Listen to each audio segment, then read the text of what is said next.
Job chapter 20. Then Zophar the Naamathite answered, "This is why my troubled thoughts bring me back, because of my feelings within me. When I hear a reproof that dishonors me, then my understanding prompts me to answer.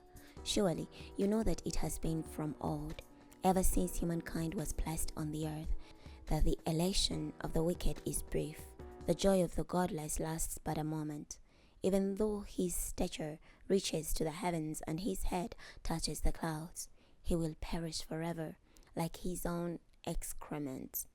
Those who used to see him will say, 'Where is he?'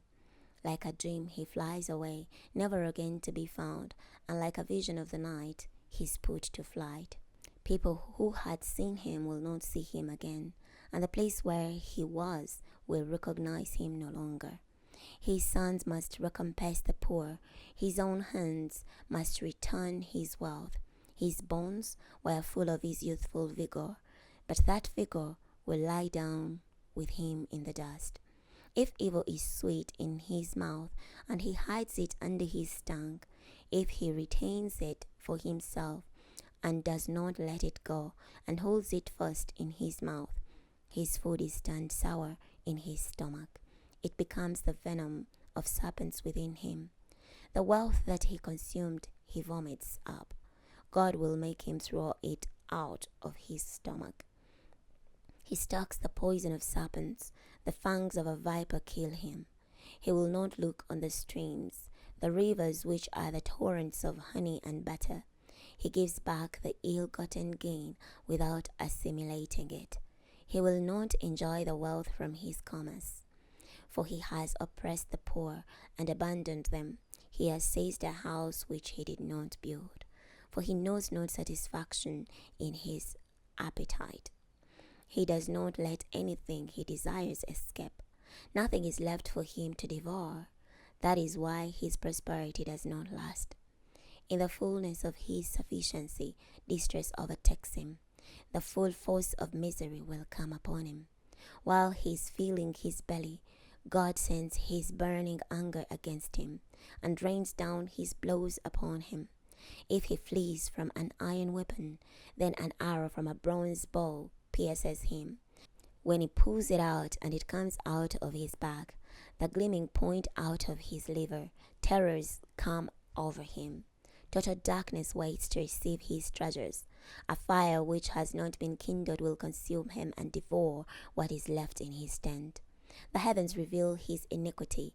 The earth rises up against him. A flood will carry off his house, rushing waters on the day of God's wrath. Such is the Lord God allots the wicked, and the heritage of his appointment from God.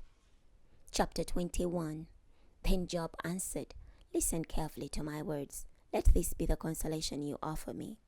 Bear with me, and I will speak, and after I have spoken you may mock.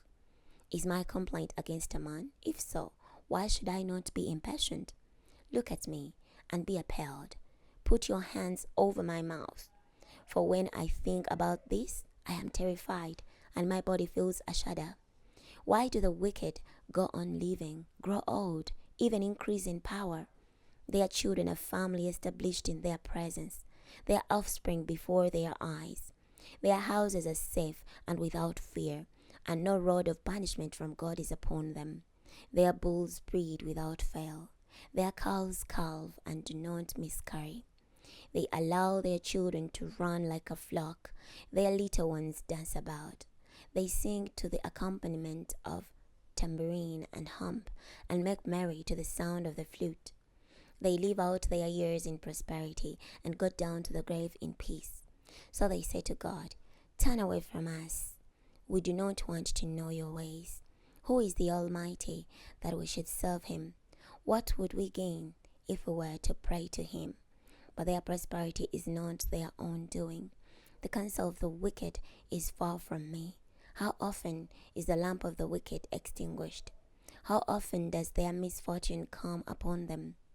How often does God apportion pain to them in his anger? How often are they like straw before the wind, and like chaff swept away by a whirlwind? You may say, God stores up a man's punishment for his children. Instead, let him repay the man himself, so that he may know it. Let his own eyes see his destruction. Let him drink of the anger of the Almighty. For what is his interest in his home after his death, when the number of his months have been broken off? Can anyone teach God knowledge, since he judges those that are on high? One man dies in his full vigor, completely secure and prosperous, his body well nourished, and the marrow of his bones moist. And another man dies in bitterness of soul, never having tasted anything good. Together they lie down in the dust, and worms cover over them both. Yes, I know what you are thinking, the schemes by which you would wrong me. For you say, where now is the noble man's house, and where are the tents in which the wicked lived? Have you never questioned those who travel the roads? Do you not recognize their accounts, that the evil man is spared from the day of his misfortune, that he is delivered from the day of God's wrath? No one denounces his conduct to his face. No one repays him for what he has done. And when he is carried to the tombs, and watch is kept over the funeral mound, the clothes of the torrent valley are sweet to him. Behind him everybody follows in procession, and before him goes a countless throng. So how can you console me with your futile words? Nothing is left of your answers but deception. We're going to stop here today. Next time we're going to be starting from Job chapter 22. I'll see you then.